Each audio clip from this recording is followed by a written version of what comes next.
pessoal, tudo bem? Eu espero que sim.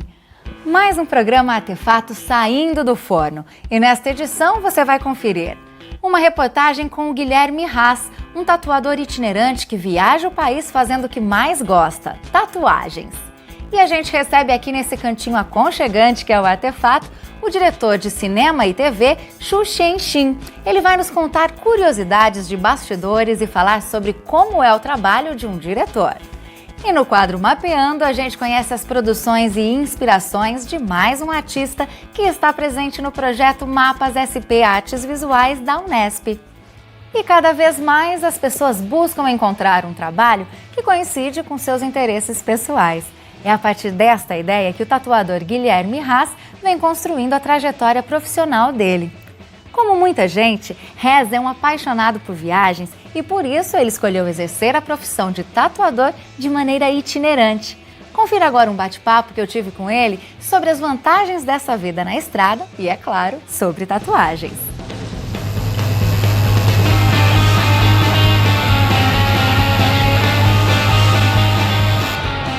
A tatuagem, ela foi o seu ponto de partida para essa vida itinerante ou ela é apenas um meio para você estar em outros lugares? É um pouco dos dois, assim. Eu comecei a viajar bastante por causa da tatuagem, por causa da internet que me possibilitou, viajar e as pessoas conhecerem o meu trabalho. E trabalhando e viajando, isso vai abrindo sempre mais, assim. É uma coisa que se retroalimenta, assim. Eu acho que, principalmente por você estar em lugares diferentes, que às vezes as pessoas ainda não conhecem muito o seu trabalho, é importante que você tenha uma identidade na sua arte, né, no seu trabalho. É muito importante você, se você quer seguir esse caminho assim de ir viajar e tudo mais, ter uma qualidade específica, assim, um desenho próprio e tal, isso ajuda bastante. E foi estudando, que eu estudo tradicional, assim, que a galera fala que é tradicional ocidental, que é o old school, o norte-americano e tal, que eu fui estudando e fui adaptando com o meu jeito de desenhar e usando os livros de referência e tudo mais.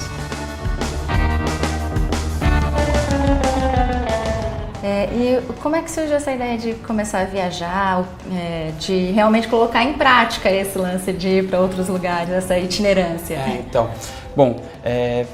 Tem dois motivos, assim, é uma necessidade minha, assim, de querer buscar clientes específicos que queiram fazer trabalhos específicos e também, seria como um jeito de eu estudar, sabe? De você estar buscando coisa nova, experiência nova, isso faz seu trabalho melhorar. Então você se considera mesmo meio nômade, meio...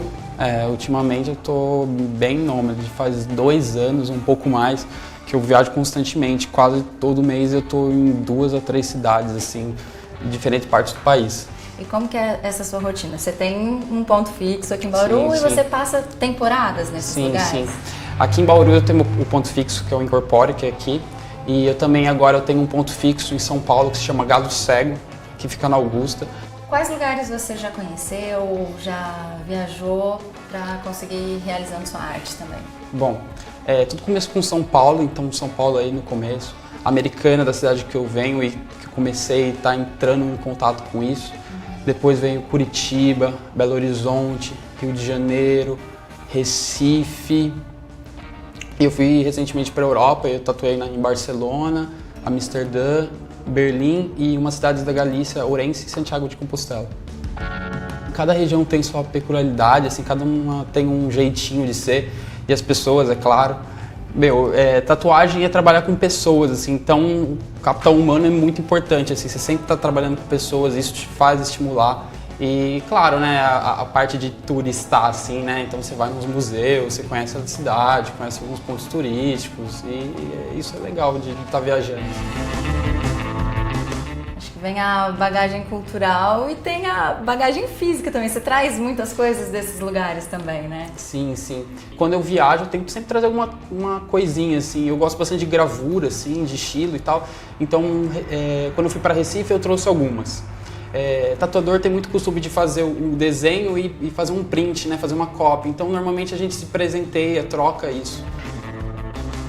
O que você diria que são os pontos negativos dessa vida itinerante? Bom, ficar longe da sua rotina, né? Ficar longe das pessoas que você gosta.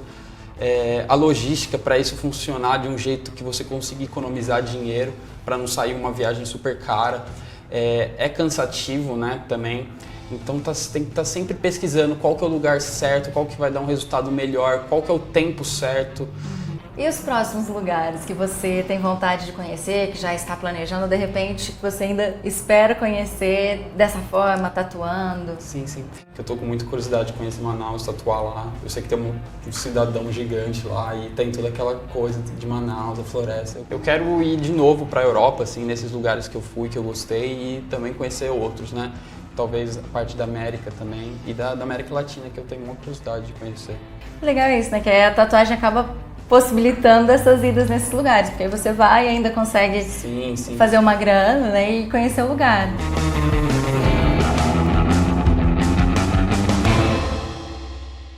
E no próximo bloco a gente mergulha nos bastidores do cinema e da TV. O diretor Xu Xianxin nos conta como é o trabalho de um diretor de cinema e TV. Então, se você gosta de saber curiosidades sobre os bastidores das telinhas e das telonas, continue por aí que o Artefato volta já. A primeira função que deram para mim, que falaram, faz isso, foi liga para a Fernanda Montenegro e dá esse recado para ela. Quando me deram essa obrigação, eu quase desmaiei.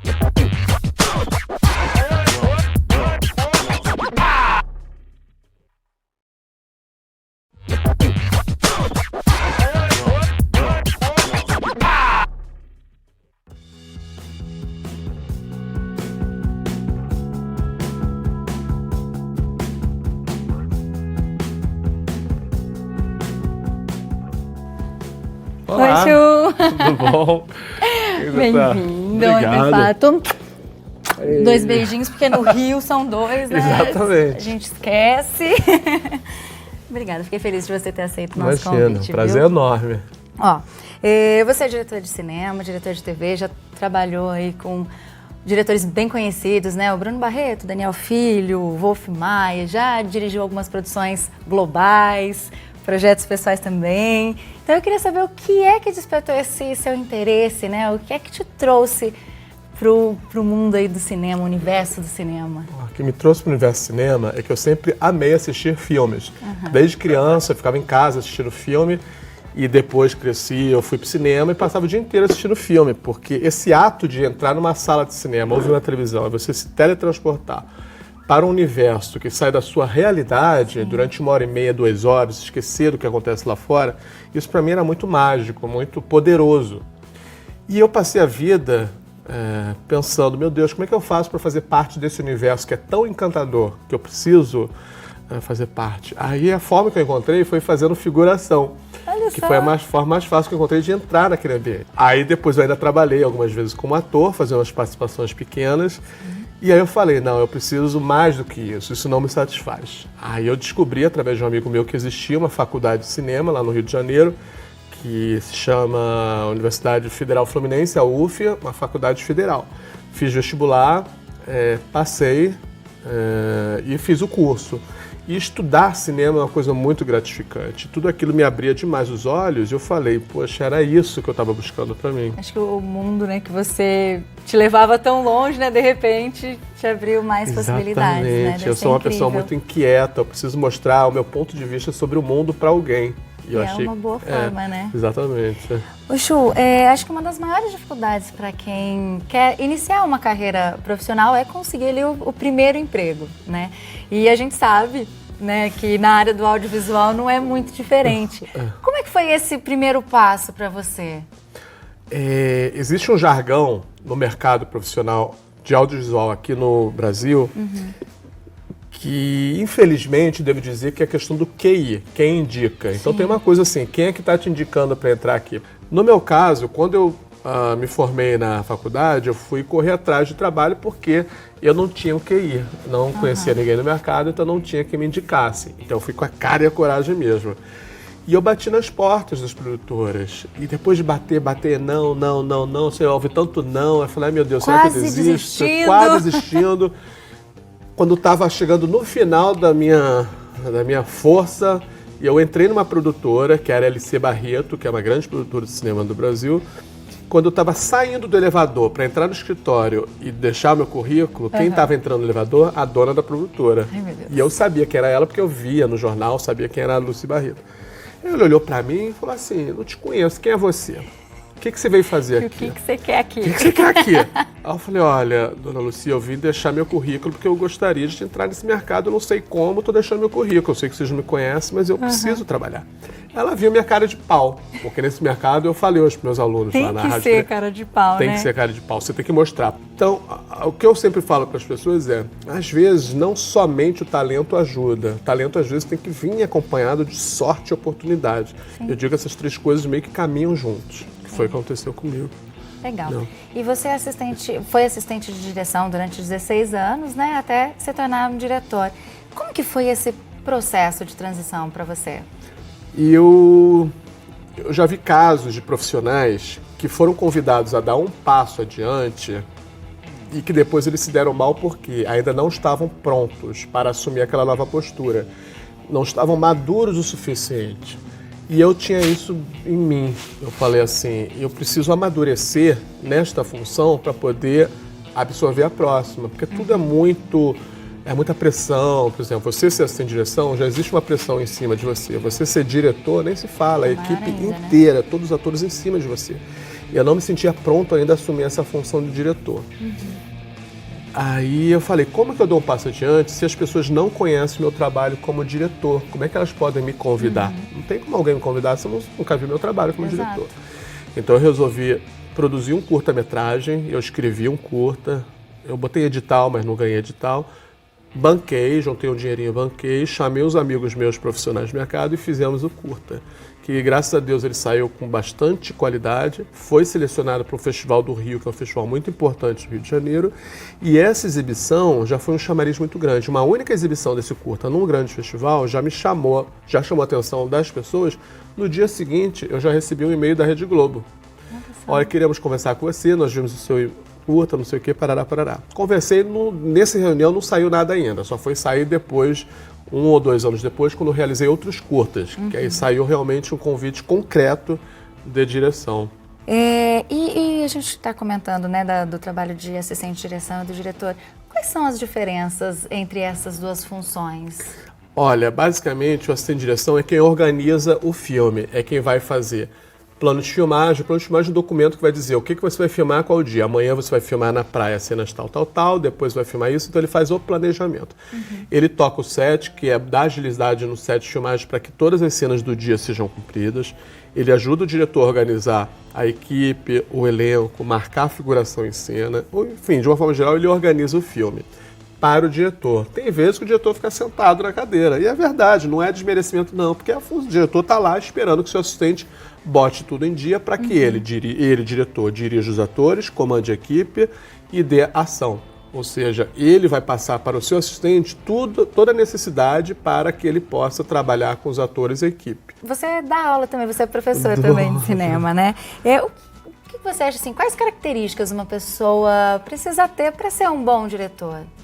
Para ser um bom diretor, até falei isso ontem na aula com os alunos, várias qualificações. Obviamente, as mais claras tem que ser disciplinado, organizado, tem que ter uma vasta cultura geral. Não adianta eu quero ser diretor, não. Você tem que estudar. Estudar tem que ver muitos filmes importantes, tem que ir para o teatro, tem que conhecer atores, tem que ler livros importantes, tem que conhecer um pouco de história da moda, um pouco da história da arte. Tudo isso vai te trazer bagagem para que você possa usar isso com ator ou em cena. Ele precisa ter liderança, porque ele é o capitão da equipe. É ele que vai liderar aquela equipe. Ele tem que ser um capitão, tem que saber trabalhar com a equipe. Eu não posso dizer, eu não gosto de trabalhar com você. Não tem isso. Ele tem que gostar de trabalhar com todo mundo, porque, afinal, todo mundo estará ali para servir às vontades do diretor e fazer o melhor produto possível.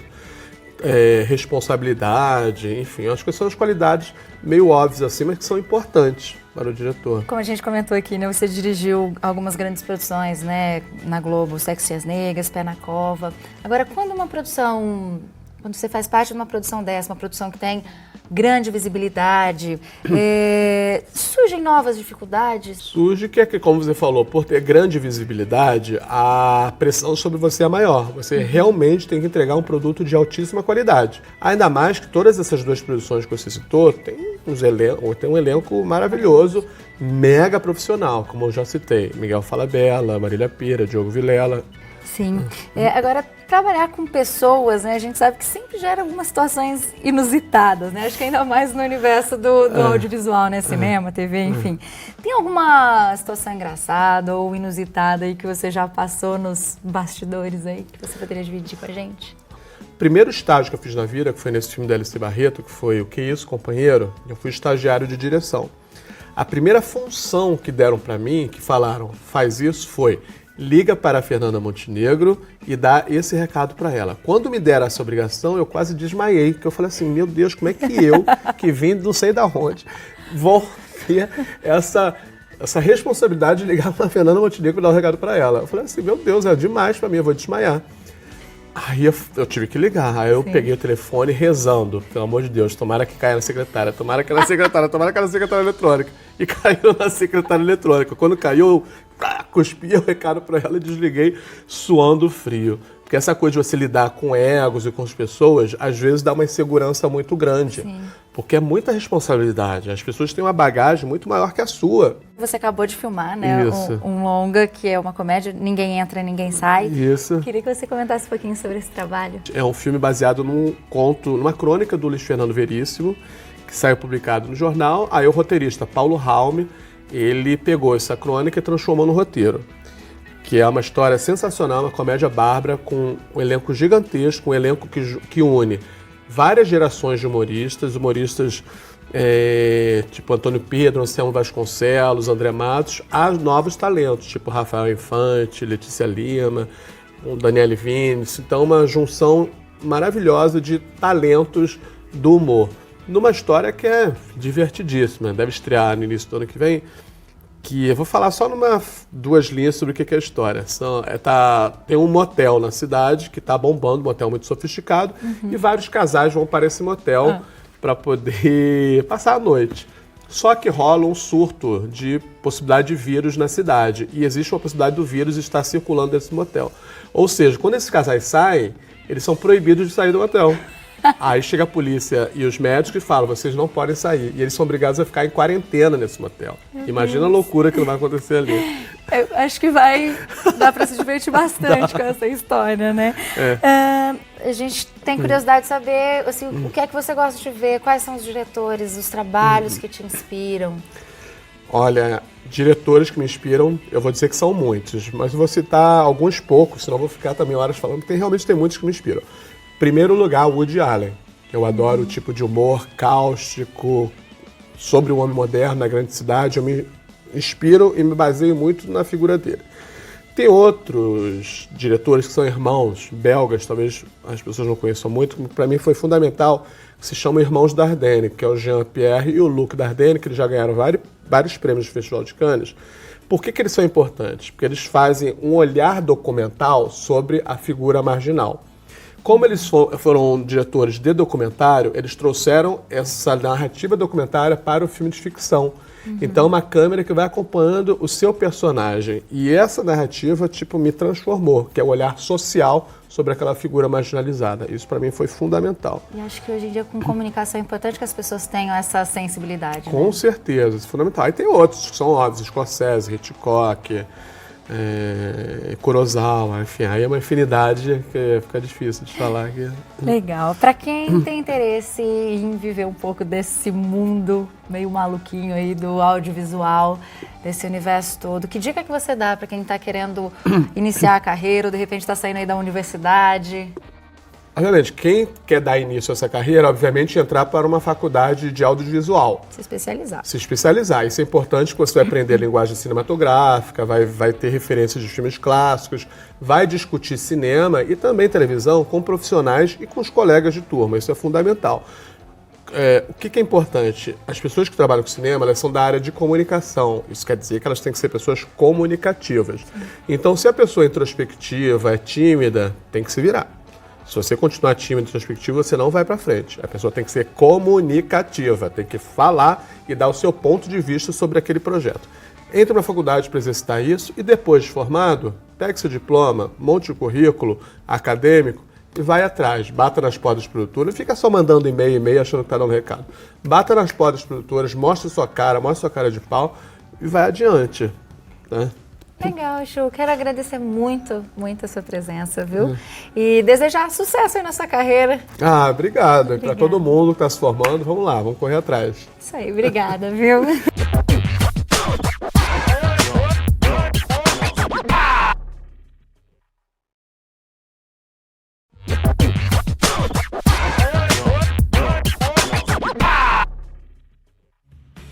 Agora é hora de continuar mapeando as artes visuais pelo interior de São Paulo. Vamos conhecer o trabalho de mais um artista, o processo de produção e as inspirações dele.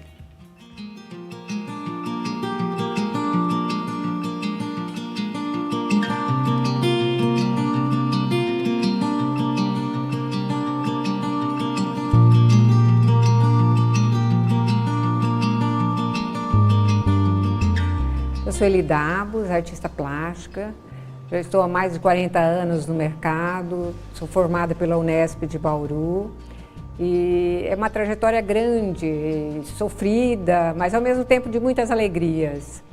Eu consegui colher muitas premiações no decorrer da minha vida, já percorri vários países, onde fui premiada em várias bienais e exposições.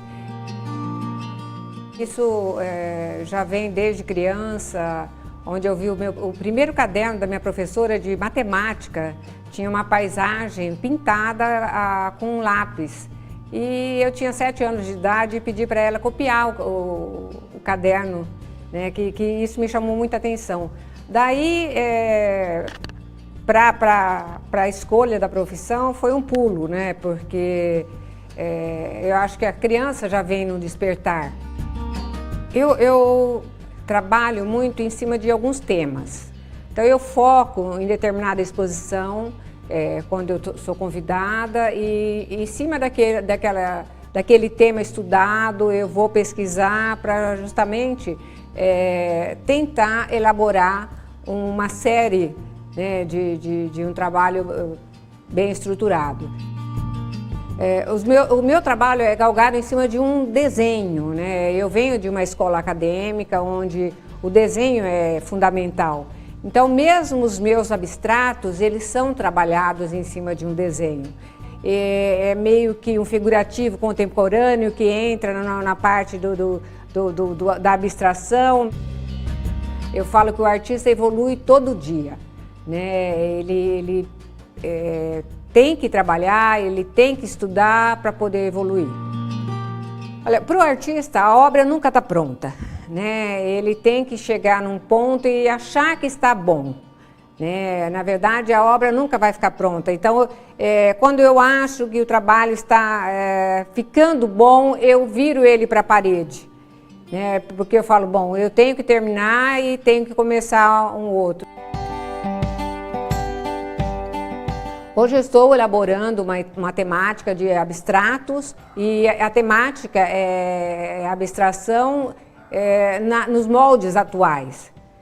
Tanto que esse quadro aqui, o título dele é Chão de Estrelas. As pessoas hoje estão ficando desempregadas, perde a casa, vai para a rua e dali ela vai viver de migalhas, né? Então nós estamos vivendo uma fase muito crítica no país. E daí surgiu a ideia dessa exposição. Hoje o artista no Brasil é difícil ele ser reconhecido como um artista, principalmente a mulher. Ela é vista não como uma profissional, mas a mulher é vista, a mulher artista é vista como se ela estivesse fazendo um hobby. Mas o artista ele não faz o trabalho dele como um hobby, ele faz o trabalho porque ele escolheu essa profissão. A arte para mim é vida, a arte para mim é é o ar que eu respiro, a arte para mim é a minha família, a arte para mim é isso que eu vivo todo dia. Esta edição do Artefato acaba por aqui, mas a gente continua essa conversa boa sobre arte, cultura e entretenimento na página do programa no Facebook. Não esqueça de curtir, o endereço é facebook.com/programa Artefato. Semana que vem eu volto com mais novidades e é claro que eu conto novamente com a sua companhia. Então, até a próxima. Tchau, tchau!